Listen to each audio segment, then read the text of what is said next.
everybody, and welcome to the Watch Podcast, where we talk about Blizzard Entertainment and its many games, and sometimes strange films where pegs fall from the sky and hit battleships. Who knows what's going to happen? Anything could happen. Uh, with me, of course, are my two fantastic and, omnipresent collaborators, Liz Harper, the editor-in-chief and overall grand high poobah of the site. I'm never going to stop saying that. And Joe Okay. Perez, who Hello. just loves Every time, the dual thing. every time you say Grand High Poobah, I just think of Liz having the great High Poobah hat? water buffalo hat from the Flintstones. Yeah, Every exactly. time. I don't think I could pull that off. I think You you could could. pull it off. Anyone can pull that off. And also with us is Cory, who is yet again our special guest. When last we saw Cory, he was in a windmill being spun around by a bunch of angry goblins, and we've freed him. And we didn't shoot him up into the space because that's cruel. Like, seriously, that's cruel. Baldur's Gate 3, you can be very, very cruel if you... But anyway, World of Warcraft, stuff is happening. Not just World of Warcraft, there's potentially with Cory here, there could be Heroes of the Storm news. Could be. Spoiler alert, there is. So anyway, Midnight Beta, November 11th. Didn't we kind of call that? It feels like we somewhat called that. Or am I completely... This is actually a week earlier. Okay. I did not expect it to be this early. The alpha just rolled out its final phase last week, and they're given that exactly a week to they're giving it a week and a half, I think, to sit, and straight into beta. And of course, everyone who's ordered the Epic Edition of Midnight is going to get into the beta. Everyone else can sign up on the Midnight website. Just go to worldofwarcraft.com and it'll send you in that direction. But, Blizzard really wants you to pre-order Midnight. So much so that even with me buying the Epic Edition, they still emailed me trying to get me to buy the Epic Edition. Well, they wouldn't mind you buying it twice. I mean, I don't think I need to buy it twice. Once is good enough. Once should be good enough. I'm not saying you have to. I'm just saying they wouldn't mind. Listen, Microsoft definitely would not mind. I've got too many card games to spend more money on. I'm only doing this once. Thank you very much. That makes sense. But this says here we're having a giveaway, Liz. We are having a giveaway. We have 2 keys for the Midnight Epic Edition, provided kindly by Blizzard. These are for the North America region, correct? We should probably specify that. Yes. Yeah. Yes. I was just saying bad things about them, but they did kindly provide us with 2 keys to give away. We have a contest on our Mastodon and Blue Sky pages where you can go and tell us where the best vacation spot would be in either of the new player housing neighborhoods. And I'm going to draw randomly on Monday, the 10th, and get you your Epic Edition key so you can be ready to hit the beta on the 11th. If you are not following us on social media, you can follow us on Blue Sky at Wait, no, I've got that wrong. I can't even remember my stuff. You can follow us on Blue Sky. We are blizzardwatch.com. And you can follow us on Mastodon as blizzardwatch at gamepad.club. So either of those, just send us an answer to this question, and I will draw a winner on Monday.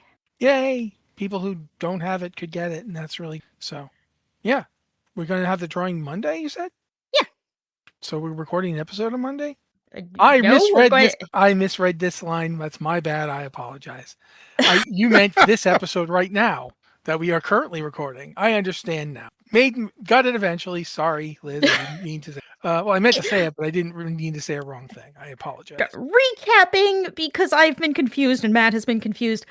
Follow us on Blue Sky or Mastodon if you prefer, and enter our contest by responding to our contest message telling us where the best vacation spot in either of these neighborhoods is. And random drawing on Monday, November the 10th. Gotcha. So the day before the beta, which is... Exactly. Yes. Yes. So it's next That was Tuesday. The plan. Okay. Gotcha. Because the Midnight Epic Edition comes with beta access. So they want you to be able to get in on the beta. Correct. Gotcha. Player housing back on the PTR. It was going to be a 24-hour test, so it's gone now. I wanna clarify. It was back on the PTR. They announced it on Thursday and said it was going to end on Friday. And then they wound up extending it over the weekend, but it was still kind of a blink and you miss it. And if you don't have time today, you're just bye. Because it started and it's already over between the last podcast and this podcast. Yep, that is definitely blink if you miss it. Did they add anything to player housing, or was it just, hey, test this more? It was test this more. They really wanted players to test guild housing, which I eventually got it to work. So I mean, guild housing is a different kind of private neighborhood, and it seems to work as expected. They also fixed a bug that has been lingering since the beginning of the alpha, in which you could not move your house. You're supposed to be able to say, I'm tired of this neighborhood, or I'm tired of this housing plot. I want to go over there instead. And that has been bugged since the alpha initially launched. So that got fixed, and so people could play around moving their house, checking out guild neighborhoods. But, I mean, there's still a lot of bugs. I love this feature. It's still a little buggy, and also my house in the alpha, it's haunted. I mean, it's just haunted. That's the only thing I can say, because if I go in and I put down a piece of furniture, it immediately deletes all the other furniture in my house, including lights, windows, and the door you use to exit the house. So I've been having that problem. You have to hearth. You have to hearth to get out of the house. So I have not personally been doing a lot of player housing testing in the past week, because my house is definitely how seasonal. Yeah, I mean, at least it does fit. It does fit the thing. Yeah. Maybe that was just the goal. It's just, here, have a haunted house. I hope you have an extra. We call that immersion. Yes, it's like, wow, all of the lights went out and also the door's gone. You know, that's a horror movie all by itself. It writes itself. Are we sure that they're not secretly playing The Sims with us and just deleting the door on purpose? And to see if you drowned? Like throwing you in the swimming pool and removing the ladder? Exactly. Cruel. That's very cruel. Yep. That's cruel. I think cruelty is pretty much the entire point of The Sims. I digress slightly. But player housing still looking great. I've seen a lot of really cool things that players got to create over the weekend. I myself tried to make a hobbit house out of my house, but I got bored. Because it requires, the doors were hard to do. Well, it requires, you couldn't make a perfect hobbit house. But to make the house look like it was underground, like it was in an earth mound of some kind, you had to, at least how I was doing it, just build up a ton of plants all over the house. And, with the number of plants and resizing the plants and positioning them properly to make this thing, I think it could be a possibility, but you're going to have to commit. You're really going to have to commit if you want to. Commit to the bit, people. Make your hobbit houses. I got nothing else. I just think they should do it. I did see last week, Soul So Breezy used a bunch of boxes to make a QR code inside his house, which looked extremely painstaking. Like, each box was a pixel, and oh my gosh, I don't have the patience to do something like that. But it is possible. Now, did the QR code work? Yes, that was the goal. He wanted to see if he could make a working QR code, and he could, using crates that he attached to the wall, and with enough crates, perfectly positioned pixel by pixel, it worked. Huh. This is one of the best things I've ever heard in this darkest of timelines that we live in. Possibly we're going to have basilisks just triggered by player housing in World of Warcraft. I am so there for this. Trading post, you can get a big fork. You can also a big spoon or a big knife. You're burying the lead. You can ride an armored turkey. I don't feel like I'm burying the lead at all. I feel like the gigantic knife is absolutely what I'm going for. I have pyramid head cosplays to do in game. The corn weapon wasn't the leader there? No, not even close. Wow. But you can literally have a flail of peppers. Or a baguette. I mean, yeah, but I honestly, now looking at the armored turkey, hold on a second. I mean, let's go back to the baguette. If anybody's ever been hit with like a stale baguette, you understand the damage that can do. Like, I remember working in a bakery as a teenager. We could destroy walls with those things. I've never been hit with a baguette. Sorry. I feel like I've let the team down of all the other weird things I've done, but I haven't done that. The more you know. But yeah, there's a lot of weird stuff. There's a rib roast of some kind. So yeah, there's a lot of weird stuff you can get this time. It's a I don't want to say Thanksgiving themed because it's more, what do you call it? Harvest Festival or whatever. Harvest Festival or something. Yeah, I don't remember what it's called in WoW. But it's yeah, Pilgrim's Bounty. Food themed. Pilgrim's Bounty. Thank you. You are correct, Joe. The rack of ribs is an axe because obviously. Yeah, of course it is. Why wouldn't it? But yeah, there's also a fair amount of armor that's kind of interesting. I mean, there's some that is just like, there's an ensemble that's essentially just the Dark Ranger General's kit. That's cool. I'm not going to read all of these things, obviously, but I do think that the armored turkey is pretty cool. It's called the Prize Turkey.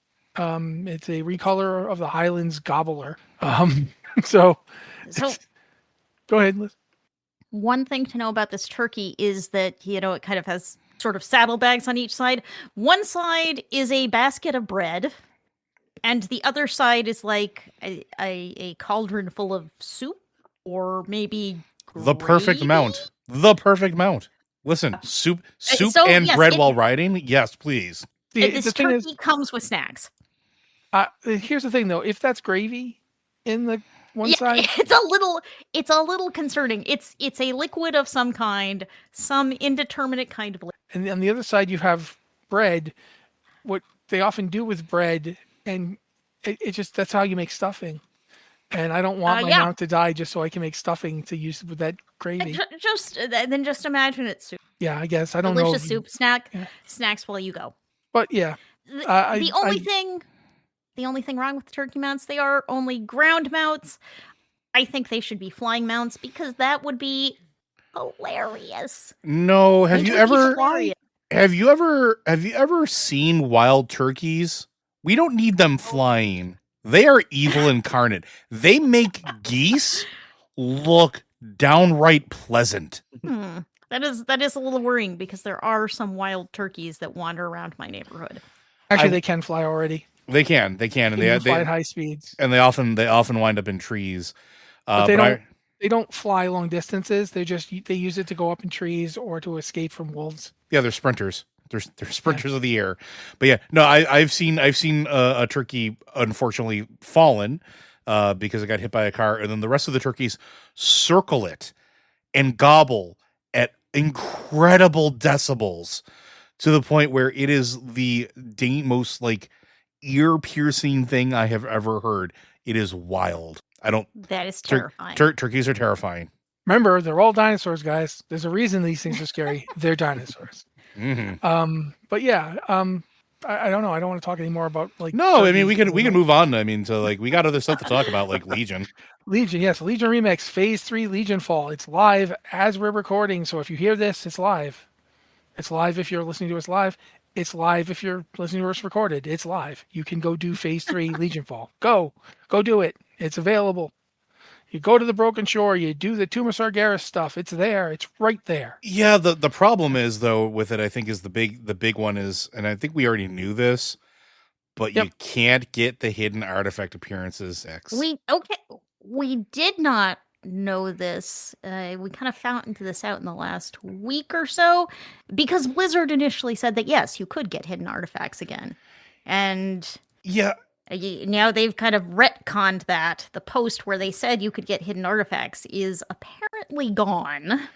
Yeah, and I think there was some speculation when they fixed the glitch for the bear that this is what was going to happen.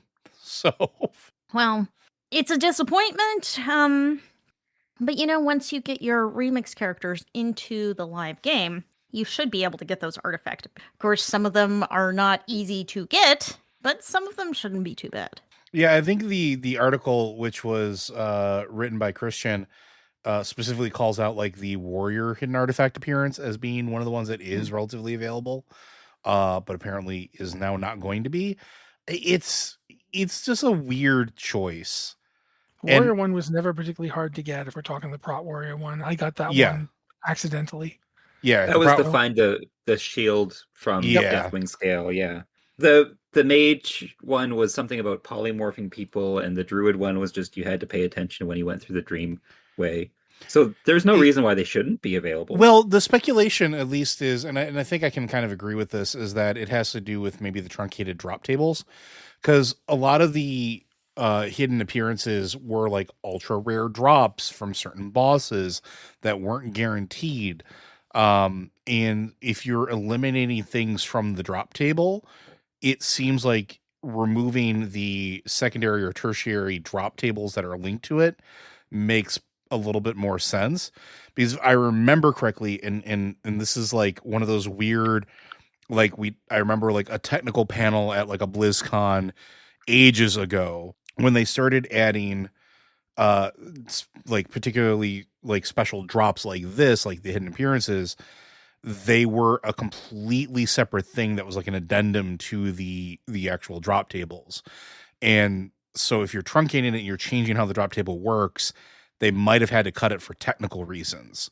And especially because you have a limited amount of time with Legion Remix. So how much time are you going to try to fix it versus just say, okay, well, we just can't make this work, so nobody gets it now. Right. So I'm maybe they intended for us to be able to get them and then realized how much work and how many things would get broken as a result of enabling them that you couldn't do it. I do think that makes sense what you're saying. But for me, the weird part is that they deleted the original post. Well, and then it got brought back when people they've been making hey, where'd it go? Yeah, they've been making questionable PR choices with a lot of that stuff.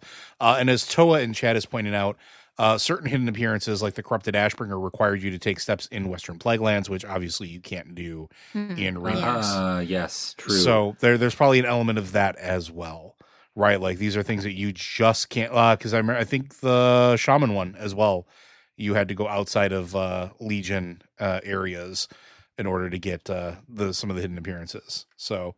Yeah, I mean, can we just put somebody from the Bronze Dragonflight there and boom? I know that's not that easy. I don't know. I feel bad for people. I'm going to do this, and then they can't. But I get it. There's lots of reasons why it might be the case. Yeah, I do want. Speaking of technical issues, I want to bring up something that I neglected to put on the topics list, which is maintenance recently. We have had a lot of extremely long maintenances. This Tuesday's maintenance was 8 hours for The War Within, for Mists of Pandaria Classic, and for WoW Classic. 8 hours for everybody. So that's a little nuts. I don't know that it is. But also, last week Mists of Pandaria had an 8-hour maintenance. And the week before, WoW Classic had an 8-hour maintenance, and The War Within had an 8-hour maintenance. We're getting a lot of 8-hour maintenances. Yeah, and sorry, I was going to say I know that there were people chatting about it in Discord, where they think that some of it might be due to people leaving, or like there might be less people working on it. I don't know that that's maybe necessarily the case, because I don't know. When The War Within was getting ready to release, we had a similar slew of very long maintenances. And we see that with like major, like really big, like updates. Sometimes they take longer, and I'm guessing they're working on stability. And they have it on the PTR right now, but player housing is going to break this game. Let us be. We have no clue what it's going to do on live. We have no clue what it's going to do on live when like every player goes to get into it. Mm-hmm. We don't know what the cascading failure effect is going to be. So part of me thinks that they're making sure that it doesn't take out retail world servers and then cascade into somehow taking out classic world servers. Like I could see there being some weird cascade effect that they're trying to avoid. So not surprising, but it is definitely notable. You are correct. So yeah, it's one of those things that you have questions about, because usually they don't take everything down for 8 hours at the same time. So it feels like it must be something structural in the background. I mean, it's also possible that the fact that they're also pushing the alpha to beta within a week of today. I mean, not a week, but pretty close to a week. Yeah, Actually, it's yeah, next a Tuesday. week. That might also be affecting it because they may need to try and shore up things before they take the eye off of it for a little bit to focus on keeping the midnight alpha up and running. Because that's gonna, when that goes to a beta, it's gonna be all like the original Mists of Pandaria beta all over again. Yeah, and don't forget that the beta does use portions of retail, right? Like when you install the game, it uses a lot of the assets that you already have, and I would not be surprised if it's leveraging live services from servers that are already active, right? I like one of these days. Sure. I wish I could sit down and just talk to the current architect of the systems. Mm-hmm, I'd love to just poke their brain with some of their thought processes on this, and not just because I do this for a living outside of like this, but I would just love to see what their current philosophy is on it. I mean, they changed the way it stores a few years back, but it's still like ultimately this is a kind of a game that's been running for over 20 years now. Well, Yeah. don't forget. Go ahead. I was going to say, don't forget there was a time where like they completely overhauled all of the server infrastructure, like completely replacing blades, completely replacing equipment. They've over the course of the 20 plus years, they've completely changed how the data center interactions work. Like there's the real server of Theseus kind of thing. Yeah, and I remember having late night conversations with a former employee and friend of ours about some of those changes, and like having some really deep philosophical like discussions about the zen of server architecture. So you know who you are. I see you. I appreciate you. I miss those conversations. First name start with a K? I'm not going to say anything. Yeah, if it's the guy I think it is, then yeah, he would know. But so yeah, it is one of those things that's it's very hard when a game is this big and this complex and has this many expansions, it's been going this long, and it's had so many changes. Stuff can break real easy. So it is not even remotely surprising that the dawn of player housing could absolutely be causing fits in terms of like, what is this going to do? But we've talked about this for a bit, so let's move on to Hearthstone. Because then Liz can talk, maybe Cory can talk. Oh no, I can drink some You're more. gonna make me talk about things. This is yes. So the latest Hearthstone expansion, Across the Timeways, released on November 4th, and as with all of the coolest Hearthstone expansions, I look at it and I'm like, I would love to see this in WoW. I would love to see some of this crazy stuff in WoW, or this crazy stuff expanded into more story content, because it does such cool stories with its themes and its cards. But they used to expand them into story more. Yeah, they really don't. And that's kind of always a bummer. But this is all about Chromie exploring through the timeline. There's a new keyword called Fabled, which takes iconic characters from WoW and Hearthstone's and gives them interesting interactions. They may be alternate universe versions that she's brought forward for us to play with, like Ranger General Sylvanas. And when you play Ranger General Sylvanas, she summons her sisters and each sister buffs the other sister. So there are all sorts of cool cards like this that bring in these different characters, these alternate characters that are very fun and should be fun to play. And they have interesting lore stuff. Because Hearthstone is all totally non-canonical, they can do crazy stuff like this. But I would love to see more crazy stories brought out of Hearthstone. I don't think I'm going to, but I would love it. And I love thinking about it. Can you explain the new keyword, the rewind keyword? I'm really curious about this. So the rewind keyword, there are lots of cards in the game that have a random effect. Like you play this card, you get a random card. Mages have a lot of spells like that. You play this, you get a random something. Now, with Rewind, when you play a card like this and it gives you a random something, you can say, I don't like this random something. I want a different random something. Yeah, so thematically, you can rewind and do it again and maybe get something better, or maybe get something worse. You don't know, because it's RNG, always messing with you. But this is a really cool one. I think this is a fun expansion, and it is out right now for you to play with. What's also, there's certain classes, like one I know about is the Warlock one, where you say you have like an 8, an 8 on a like tank card, you could split it into 2 4s. Am I correct on this? Like half the I cost to run don't it. I don't know. I know each class has its own fabled character, its own fabled card, which is one of these iconic characters, and each of them have their own unique effects. So off the top of my head, I'm only remembering Ranger General Sylvanas, which is the one that she summons her sisters. The one I know, the one I'm reading the article here for, says that the warlocks get divergence, which allows them to split a minion in your hand into 2 halves. Each half gets half the cost rounded, half the mana cost rounded, but the full effect. So for legendaries with powerful stuff, you could use that. So that's interesting. I think these are just a collection of different cards that are in the game. So this is a really fun. I think Hearthstone's best expansions have really strong themes that they play around, and this is definitely one of them. I agree. I mean, it sounds cool to me. I might even try and play it just because it's here's a fun Demon Hunter card, the Timeway Warden. Battle Cry: imprison an enemy minion. It goes dormant. And dormant in this case means you can't do anything with it. It's sitting on the board, taking up a slot on the board, but it cannot do anything. It cannot act. It's kind of frozen there. It goes dormant for 10,000 turns. But this card also has a death rattle, so when it dies, the dormant card awakens again, basically comes back, and you can use it again. But you can't play a game that lasts for 10,000 turns. This is just for being hilarious. So the expansion has a lot of color to it. I'm just imagining someone out there is going to try to do the 10,000 turns just to see what happens. Absolutely, someone's going to try. I think this is literally impossible. I know.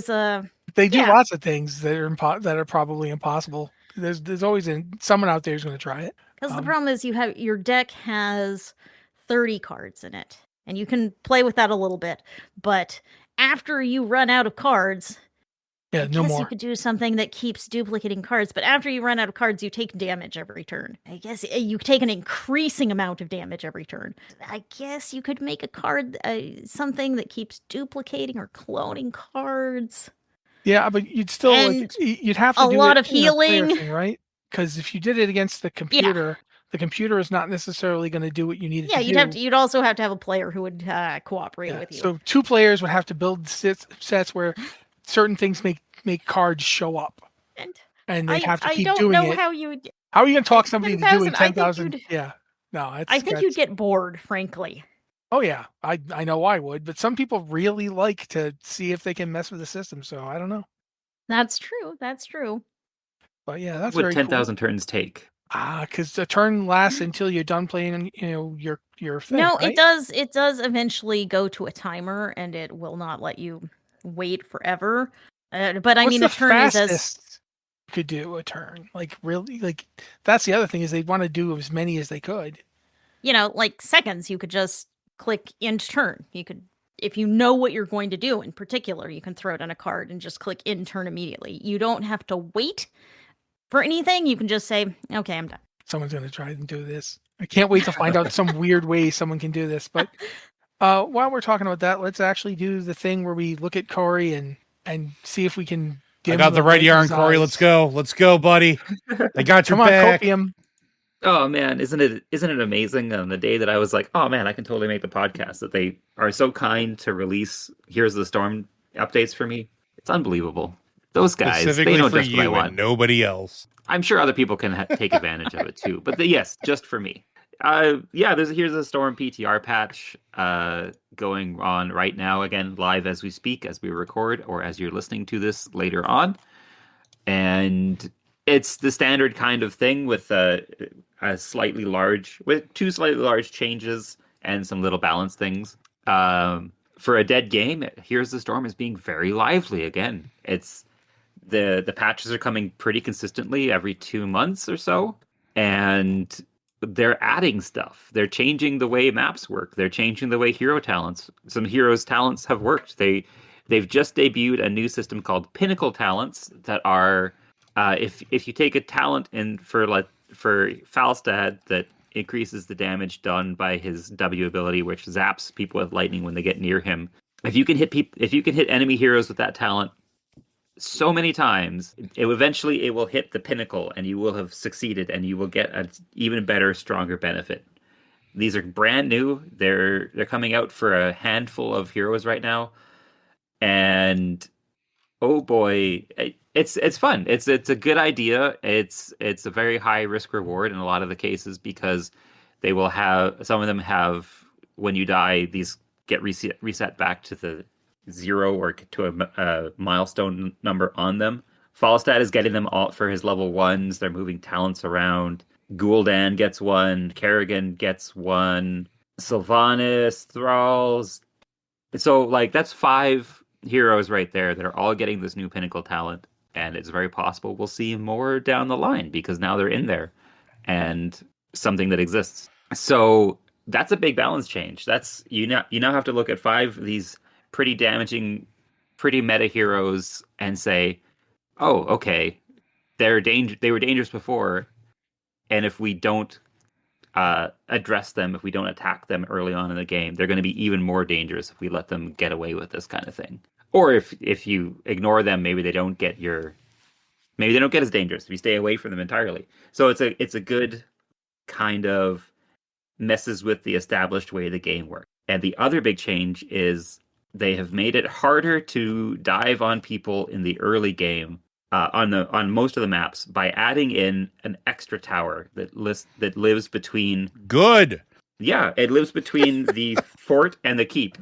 So that now there's something that if you're that little squishy hero and you're trying to run away, but you're pretty sure someone's going to like come at you from the side or from above or below, now there's a tower there to help protect you and make them really think twice about, like, yeah, maybe they'll kill you, but they could die in the process. I just hope that when they do this, that someone has recorded Joe's voice saying "good" like that. And that's what when someone dies trying to gank someone there, that's what will play in the background. Listen, good.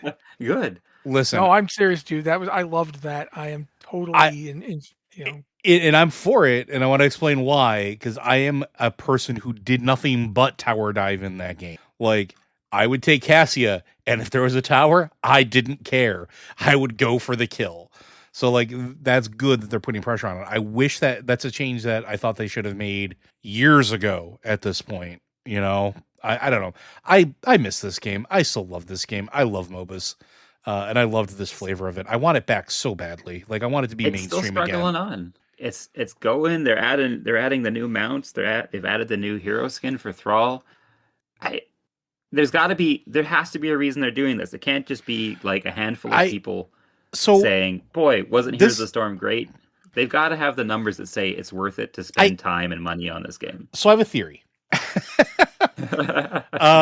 And this ties in with our pre-show stuff. So listen to our pre-show a little bit if you want more context. MOBAs are swinging back into favor a little bit more now, or at least more attention. League of Legends isn't going anywhere, right? As a matter of fact, we were just talking about League of Legends just expanding its market share by releasing a TCG based off of the MOBA, right?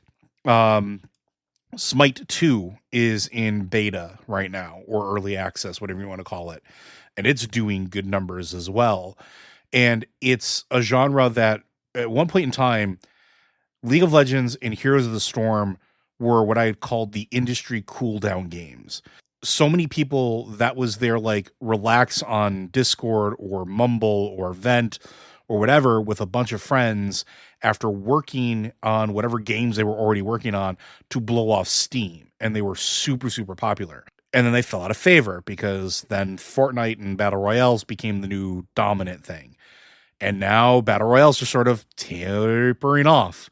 And I think there's a renewed interest in games that are like mobile and mobile-like. And especially now that Microsoft is in control of, owns Blizzard at this point, you don't look at that trend that's going on elsewhere and say, yeah, we're going to leave this money on the table. No, you start building up and you start looking at what your competitors are doing, like Riot. And you look at the gold that you have sitting here that you've been letting lay dormant for so long. Like, it's such a great gateway too, right? how many characters and how many universes did it introduce players to, right? So many. And that was the big selling point for it, was that, hey, you know that hero that you saw in Warcraft for a second, and maybe you played Horde back in Warlords of Draenor, and you were like, whoa, this Paladin Draenei lady is kind of cool. I'd like to know more about her. I'd like to see more of her. And then you play her in Here's the Storm, and you're like, wow, she's a lot of fun. I kind of like her. Yeah. I sure hope that nothing bad happens to Yrel. Or how many people that was their first introduction to the Lost Vikings. Like, it's an interesting thing. And I think that with the renewed interest in MOBAs, this might be a slow march towards this coming out of maintenance mode and actually getting some development time. We might get a Heroes of the Storm 2.0, right? Like 3.0. or 3.0, whatever. Like we might get a rebirth, essentially. Yeah. I mean, they could put Master Chief in it now. Obviously, he's going to PlayStation, so he could finally fit into Heroes of the Storm, like everyone was assuming. Yeah, well, that's the other thing. They could introduce the Microsoft, like the plethora of things that are under there. You could put why can't I think of his name? Crash Bandicoot in here for all I care. Like, you could put a Crash Bandicoot skin on Hogger, because 100% he is exactly. Give Hogger a Crash Bandicoot skin. Change the meat to the fruit. Make the boxes have little question marks and exclamation points on them, like the Crash Bandicoot boxes. Doesn't Microsoft own both Doom and Quake? Yep. Yep. Wait. Yes, they do. Yeah. Yeah. Don't they own, say, everything they did Software ever did? Yeah. Like Wolfenstein? I'm just saying, you guys are talking about Master Chief, but imagine Doom Guy and they get Doom Guy is a skin for Raynor. Go for it. Let's go. It would fit. They all write themselves. They all make super good sense. When Heroes of the Storm was at its height and its heyday, it was showing that Blizzard was healthy. It was showing that Blizzard was a healthy company because it could do fun things. Yeah, it was willing to take the risk. It was really, you could do the crossover skins with the different universes. You could do everyone's a Mexican wrestler now. Fun stuff. Those are called luchadors. Mega Tokyo type thing. Yeah, I remember that one. The anime stuff. And they were releasing full trailers for this too, like full anime trailers. They were able to tap into the memes from the community, like Jaina is a Dreadlord, so they gave her a Dreadlord skin.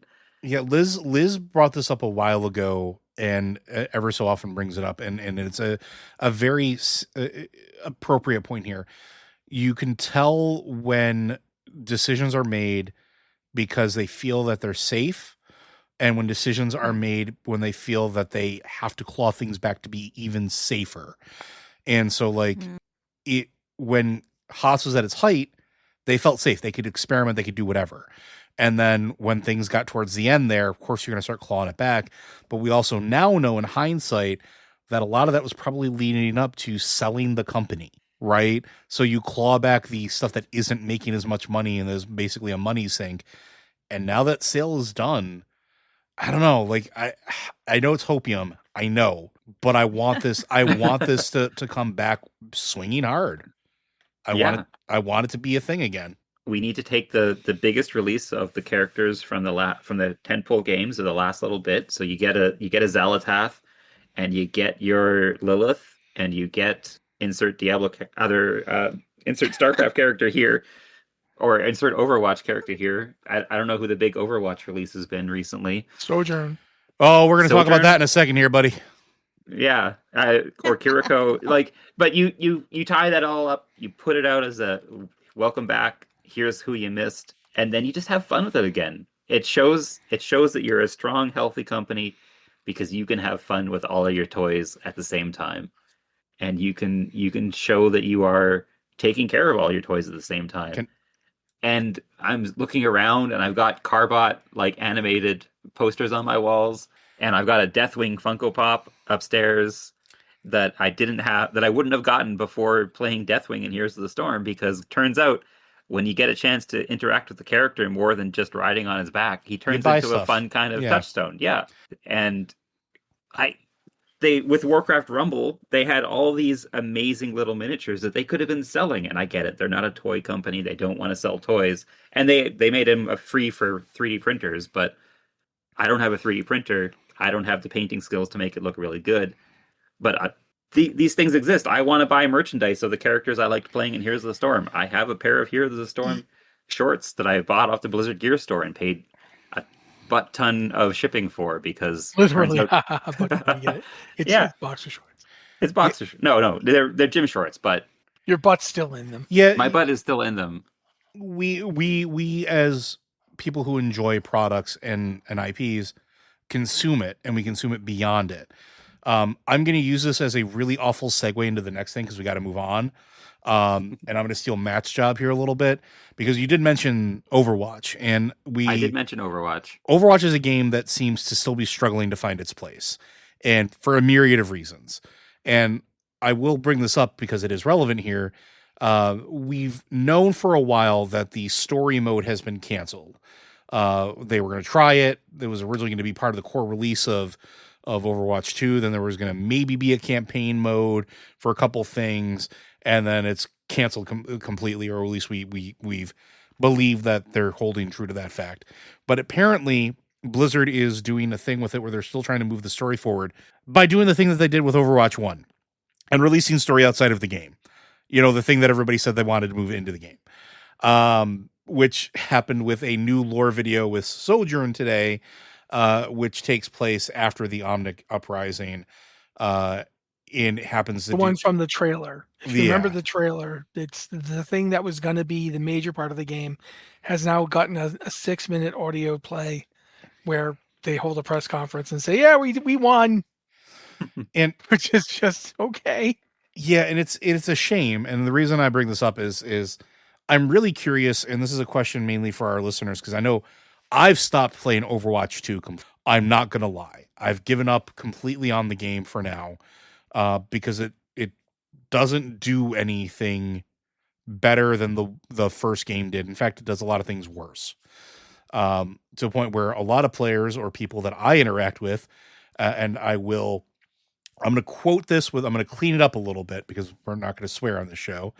But this little post that I saw, I'm still waiting for someone at BlizzCon to ask, can we have Overwatch 1 again? And then some arrogant blank will say, you think you want it, but you don't. Then a few years later, they give it to us and make a ton of money.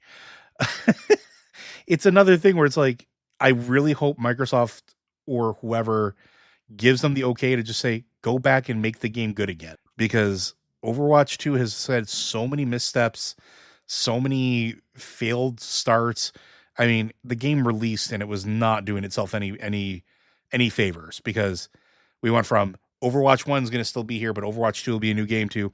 Sorry, that changed. Overwatch 1 is now gone and Overwatch 2 is all that's existing.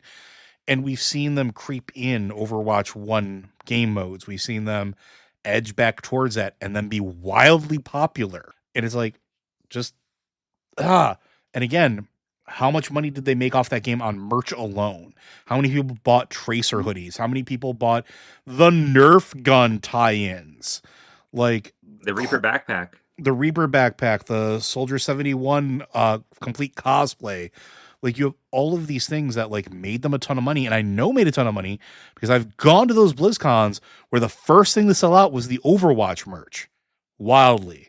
So, and now I don't know that it really is making that big of an impact. And maybe things are moving away from being that crossover merch and making that money like that. But I feel like if they were just to do that Overwatch 1 stuff and then have the products available, people would be so happy they'd be repping their favorite heroes again. Here's the thing.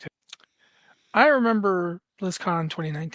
I remember when I was sitting in that auditorium full of people and they played the trailer for Overwatch 2. People went bananas for it. Like, the minute had the music hit. loudest pop. The minute the music hit. Yeah. Yeah, the loudest pop I've ever, like, the only thing that I'd ever heard that had a louder pop was the immediately following Diablo 4 trailer. People went just as nuts for that. It was just like, my God, they know what they have. But I remember people were super excited about the idea of a different Overwatch, of a new Overwatch that wasn't like Overwatch, the original one.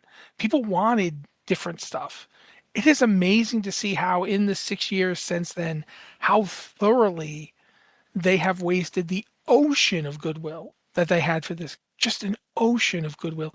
I think Liz said it best when she was talking about how literally everybody was talking about the story campaign. Even the people that didn't like it were talking about They played trailers for Overwatch in front of movies. it. And Yeah. yeah, like it was everywhere. Blizzard somehow managed to snatch defeat from the jaws of victory. Like, I mean, there was a period of like 4 or 5 years where Overwatch was literally killing other games left and right. It was like a demon trampling on the hopes of the guys who made Paladins.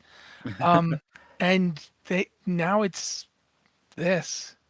And I don't Paladins even and feel like lawbreakers and I don't think insert Overwatch 2 is several others. bad. I honestly don't. I don't think it's bad. I just think they really managed to hit something wrong. I hear you trying to talk, Liz, and I want you to. So I think the thing here is Blizzard used to put a lot of work into the story.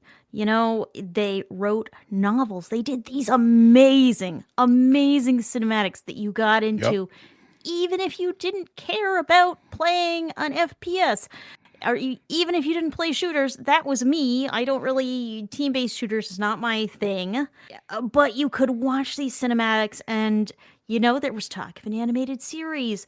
They were doing Comic books. all of this stuff, and they've stopped. They've stopped doing any of that. And I mean, this is how we got to this topic, is that they've stopped obvious story development, and that big burst of excitement for Overwatch 2, it was gonna have a story mode. All of us wanted more story. All of us wanted more cinematics. And then now none of that's happening.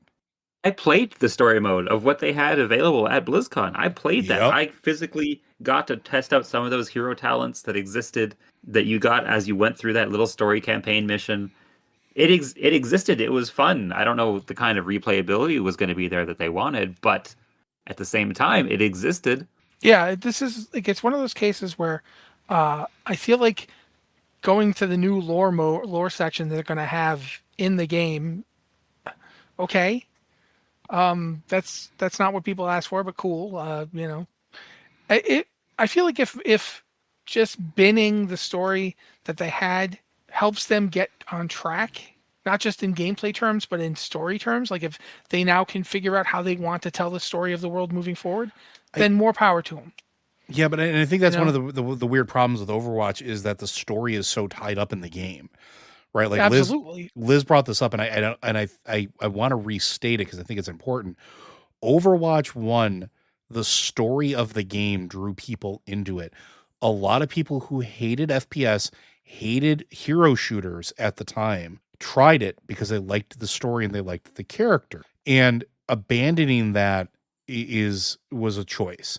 And yes, they're going to maybe look at moving the story along with like the audio dramas, and maybe they'll release other stuff. But again, part of me wonders if the damage is already done, and like, where do you go from here? Yeah, I don't know where you go from here. You have to rebuild trust, and you have to show people that you're willing to invest in the game.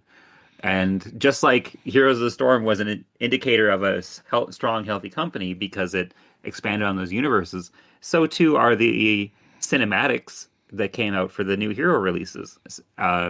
Were an indicator of a strong, healthy company and fully invested in the game, and it's going to stick around for a while. Mm-hmm. And just like the cinematics in World of Warcraft, when we had the old soldiers stuff with Sarfang and Zappy Boy and Anduin and Sylvanas, like those were fully rendered cinematics, and those cost money and time and effort and intention. And that was a good sign that, you know what, Blizzard is doing okay. World of Warcraft might not be the cultural juggernaut that it was back in Wrath of the Lich King, but it's still strong and alive and kicking. And Overwatch might not be the cultural juggernaut that it was back in the heyday of its first release when everyone played it nonstop. But at least if they were releasing Cassidy sitting on in Gulch eating some pie, you understood that, yeah, okay, this is a game that they're going to spend money on, and if I invest my time into it, it will continue, and that I will be rewarded for investing my time into it. And with the recent releases, like, they announced the Untitled Survival game, and then they cancel it after a year of development, and you know, we see things get pulled back and shrunk, and they cancel the story mode, and Warcraft Rumble gets canceled after barely a year of official release, and you see that, and it's like, why are we Why should I buy? That was a question I had near the end of Warcraft Rumble when they refused. They didn't refuse, but when they weren't releasing any kind of roadmap of content coming for it, was why would I spend any of my money on this game? I'll give it my time. It was a fun way to spend some time, but at the end of the day, I can't justify giving it the $5, $10, $15, $20, $75 for a bundle because who knows if it's going to be around next month. Mm-hmm. And unfortunately, that is also what kills games because people don't spend money on them. And in today's live service gaming environment, you kind of have to keep the company interested and make sure that they understand that this is profitable and they can spend resources on it because things are expensive. I mean, look at Warcraft Rumble. How long did we have that? And it was microtransaction city over there. I believe it's just hit its 2-year release point as of either the last week kind of thing. And slightly longer if you lived in one of the countries that got it slightly earlier. I'm so glad Guns N' Roses didn't release the album with Microtransaction City on it, because I don't think that song would be worth it. You have to keep buying it. And this new, Chrome one, and here's a new version with somebody other than Axel singing. Anyway, I'm sorry, but Microtransaction City just made my entire hackles come up. I do not want to go to Microtransaction City. Yikes! No one does. But we've talked about Overwatch 2, I think, to the point where now we can talk about other. But first, we're gonna turn and look at Liz again with our sad puppy dog eyes and make her talk some more. Man, talking. You brought me here to talk? Okay. You expected to talk. Big thank you to all of our supporters, particularly those of you who support us on Patreon.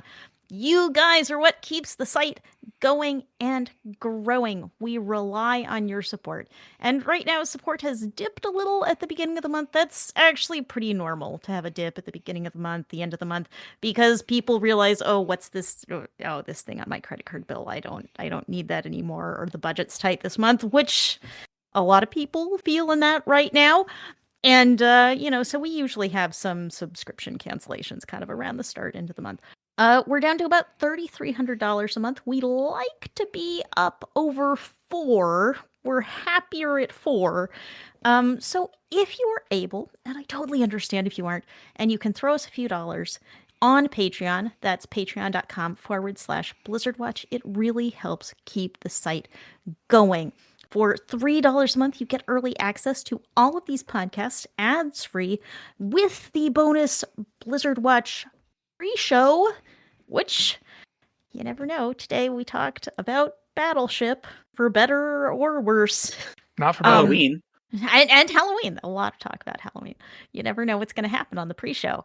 There is also, at $5 a month, you get ads-free access to the website at blizzardwatch.com to read everything. No ads that you have to deal with. If you're able to support us, that really helps keep us going. And if you aren't, again, I get it. You can support us by listening to these podcasts. Helps so much by reading the site. You can also support us if you happen to be buying books about World of Warcraft. We have a books guide, which is blizzardwatch.com/Warcraft-books, which has a list of all of the Warcraft books and audiobooks. We get a small commission from those if you buy them using our links. So if you are buying a book, say if you're buying the upcoming Eretor book, Blood Ties, and you go and use our link, that also helps us.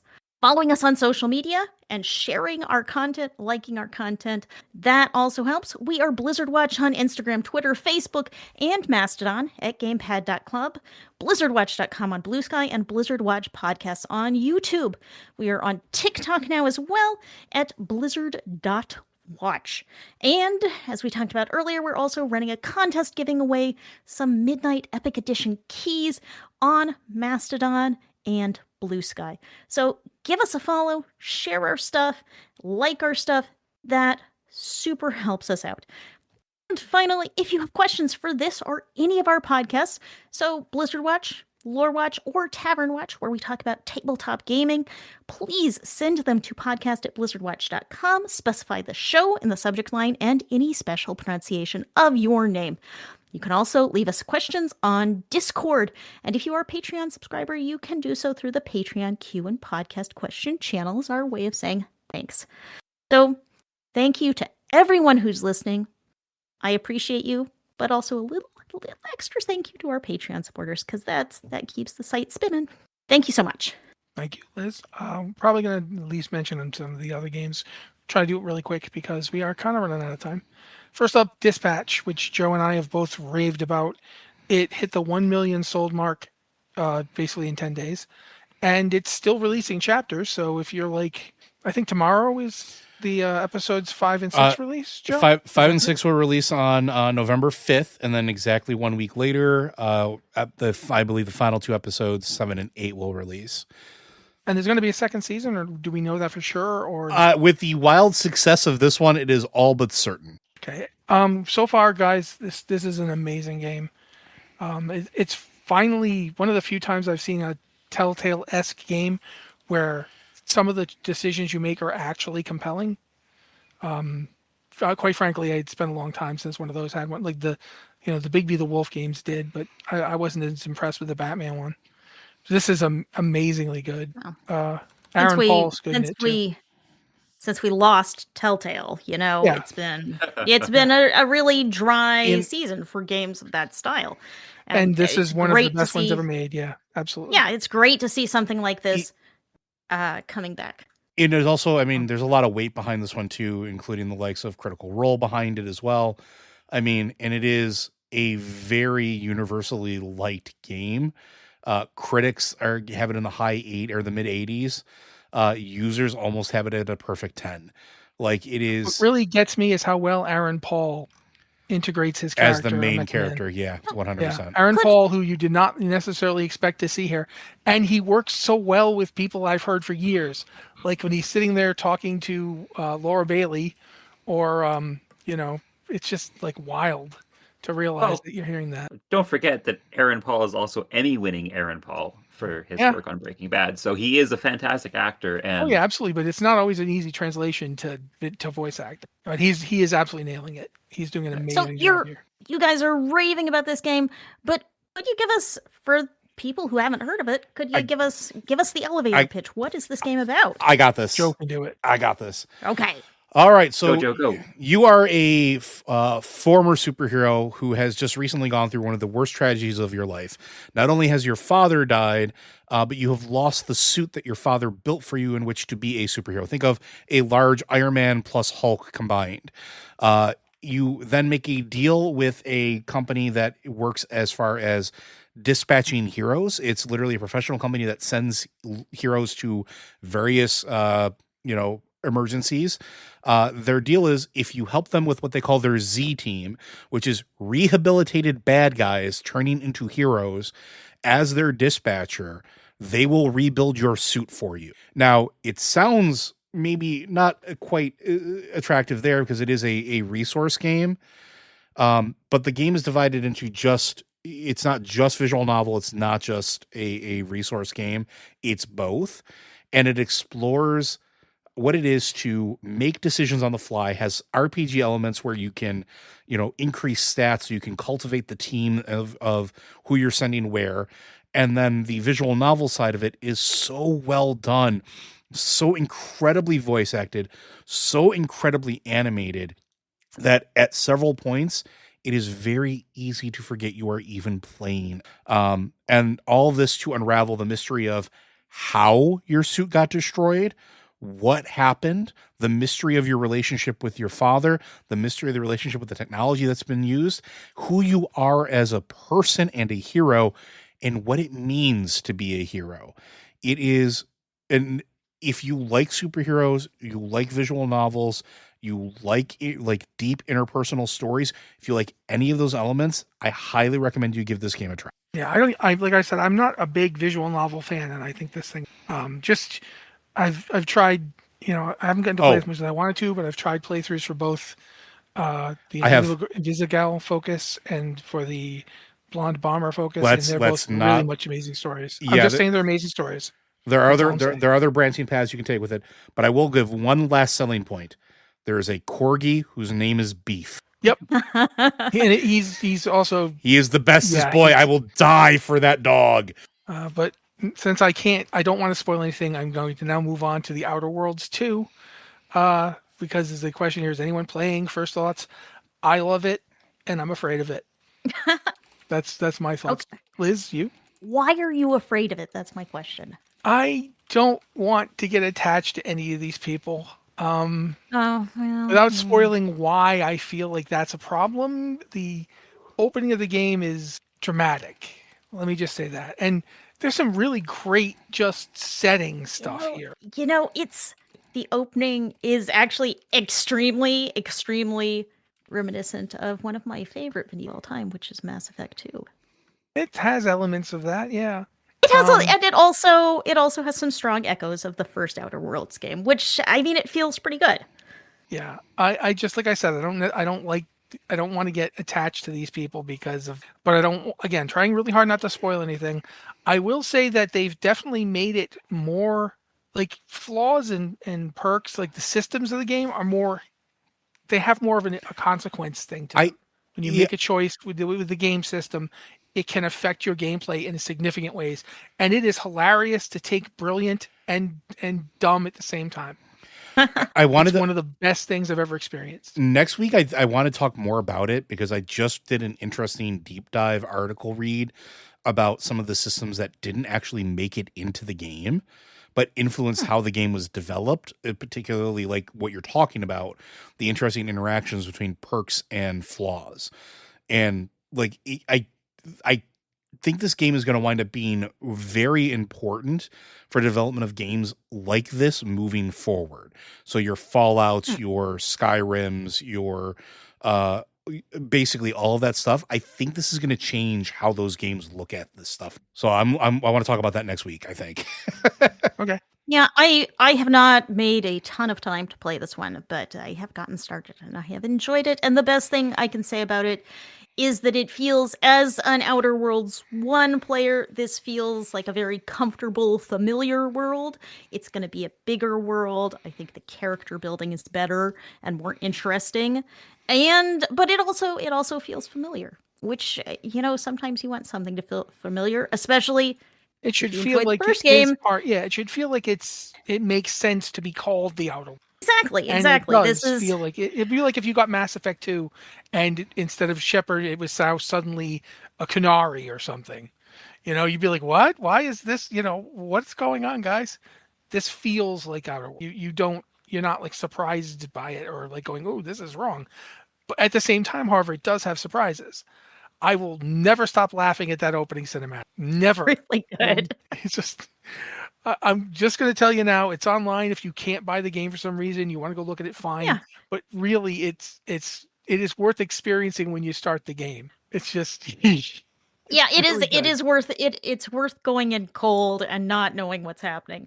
Yeah, absolutely. But it's the Outer Worlds, so it's going to have a particular vibe. Yeah. Finally, this isn't a game, but somebody put it here. Possibly Joe, possibly Cory, definitely me. Yeah. Apparently, Rachel Weisz and Brendan Fraser are going to make another Mummy movie. Supposedly, this is a rumor. Nothing's confirmed yet. I honestly, part of me is like, no, please don't go back to the well. But then I'm like, they made that Tom go back Cruise to the well. One. Yeah, they made that Tom Cruise one in 2017. I need something to cleanse that movie out of my brain. And that was supposed to be part of the Dark Universe too. Like that was the whole kickoff. Yeah, the Dark Universe. Yes. Yes, and it flopped so hard.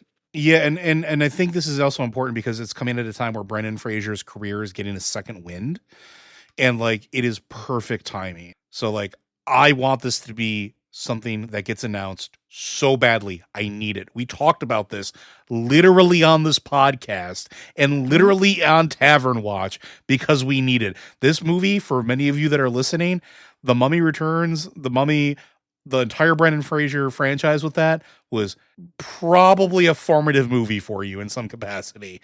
Let's be honest. The third one. We don't talk about that one. They didn't make it with Rachel Weisz. It's like, no, you can't not have Rachel. But the fact that they're going to just basically make it, if this rumor is true, that they're talking about making it as like a direct sequel, I'm interested. And again, anything that will cleanse the palate of the Tom Cruise. That was really bad. But I think that's good enough for this week, guys. What do you think? We can stop now. Yeah, I think. I mean, we could just briefly address Tetsemi's question from the Q&A section here because it's so quick. For my answer would be so quick on it. I don't know if you guys want to keep going for a minute. I'd be down to keep going for a minute. All right. Now you have to do it. You have to read it. Yeah, Corey. now You you have to read. You've have been to read the voluntold. I volunteered pretty much. You don't have to tell me anything. So Q&A, just one quick one this week from Patreon supporter Tetsemi, a big friend of the site. Thank you very much, Tetsemi. Which are you more interested in from an entertainment point of view, the deep dive or the Q&A? And that's the question. And it's so obvious that it should be the deep dive. I don't need audience Q&A because half the time you get the person walking up to the stage and saying, "Oh, this is really more of a comment than a question," and the other half the time they ask something that either you for sure 100% know that they cannot answer, or they answer something that if you just watched the deep dive that was an hour earlier, you'd already know. But they couldn't watch that because they were sitting in the back of the room waiting for their chance to get a Q&A up. So I think from a reporting standpoint, the deep dive will by far and away be the better format always, and Q&A is just too full of softball questions and questions that cannot be possibly answered because they would either be spoilers or there's something that the developers just can't answer. Can I answer Liz or neither? Joe, either of you? Joe's saying neither. I mean, Yeah, just real quick. Like deep dives can be very boring because they are selecting the path they're going down, which is fine, and that's a lot of information, and I'm okay with that. But it's not very entertaining to me because it might not be what I'm interested in. It might not be what I care about. They might spend, I don't know, 30 minutes talking about the Path of Titans, and then it never makes it to the game. The Q&A, for the same reason that Cory is, like, it used to be fun and it used to be a really good thing. But then after Red Shirt Guy, everybody wanted to be Red Shirt Guy. And so, like, you got these gotcha questions or these people that think they're slick. And, like, not every question is bad, but a lot of them are just boring. I would prefer a guided campfire chat. Something where for weeks in advance, questions are submitted and you're allowed to basically, like, you get a list and the list goes up for voting or polls or whatever to see what people are mostly interested in. And it's not perfect, but to me, that at least gives it a little more direction for a deep dive to answer things that maybe people actually want to know about versus whatever the developer thinks is the most interesting thing. I've developed stuff before. What I think is the most interesting thing might be you watching paint dry with me talking. The two things are not necessarily always aligned. So something that would be a little more guided than a traditional deep dive would be what I would want to see. See, sorry to jump back in real quick there. No, man. You had your whole thing. Let Liz talk. Oh, come on. Come on. Liz, please. go on, Cory. But I've had the opportunity to ask developers a question, and I find that at the end of their Q&A at BlizzCon, what got the best kind of response from them was asking a developer what they were most excited about, what they were working on. And I find that answer, like, whether, yeah, of course they have their talking points, but you can see some passion come through in somebody's voice there. Sure. I still would prefer a deep dive over a Q&A, but that's not the question. But that's not the question. The question is, what do we find what are we more interested in? So that was my opinion, Cory. You don't get to tell me my opinion's wrong. Now I want to know what Liz has to say. Liz, frankly, I agree with Cory completely because I feel like one of the problems with Q&A is that it can be wildly unstructured and it can go wildly off topic because, you know, if I were here asking a question at the Q&A, if I waited in line and got to the beginning, I would be like, when do we get to go to Lord Thamar and Thaliastra's wedding? And that's a stupid question that has nothing to do with the current game. Probably, but if you let us go to the wedding, I would cheer you on. But, you know, you can get people going in and it's like they're asking about their, you know, that little thing that they love and are super interested about. And that's maybe not as interesting to you personally or to everyone else in the audience when you have this kind of brief window where you can ask the developers directly questions. So I do like Joe's thought here is that you could structure it a little. You could take questions, you could vote on questions, make sure you're answering things that the general community really cares about, which may not be weddings. I don't know. And so, yes, Q&As are hard because sometimes they can be very good. Sometimes there can be some really interesting questions.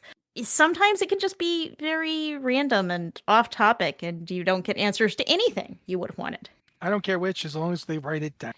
I want them to put that a too. post. Everything needs to be written down. Yeah, please post it, not just a video. Give me a transcript. An official transcript. I don't Would care love if it's- official transcripts. Yeah, I don't care if it's deep dive. Can you tell we work for a site? Write it down. Yeah, I need something I can go back to and quote Instantly, quickly, without having to scrub through 35 minutes of video. Please and thank you. Yeah, so that's my answer. Is it written down somewhere? Can I go look at a page and just read it? On that we all agree. So say we all. Now, that's it for this week's Watch podcast. So if you are out there listening to us, thank you so very, very much for this, whenever you're listening to us recorded or not. We appreciate you doing that for it. Thank you guys so much. Thank you to Joe and Liz for keeping this podcast existing week in, week out with their hard work. Thank you to Cory for your coming in and clutch guest starring, and once again, almost quixotic love for Heroes of the Storm that keeps everybody alive. What is dead may never die. And take care, everybody, and we'll be back next week.